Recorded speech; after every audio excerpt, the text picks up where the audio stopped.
A'udzu billahi minasyaitonir rajim. Bismillahirrahmanirrahim. Assalamualaikum warahmatullahi wabarakatuh, mga minamahal na kapatid sa pananampalatayang Islam.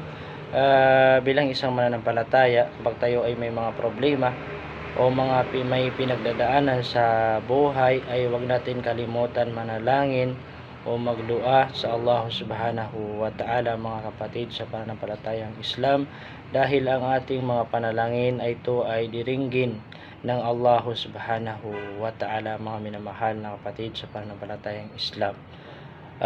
Sabi ng Allah subhanahu wa ta'ala, wa qala rabbukum ud'uni astajib lakum, ay sa pinakamalapit nitong kahulugan, sabi ng Allah, at ang inyong Panginoon na si Allah subhanahu wa ta'ala ay nagsabi na manalangin kayo sa akin at kayo ay aking diringgin. Subhanallah, mga kapatid sa pananampalatayang Islam, ilang ito ay tinatanggap ng Allah subhanahu wa ta'ala kapag tayo ay nagdua. Assalamualaikum warahmatullahi wabarakatuh.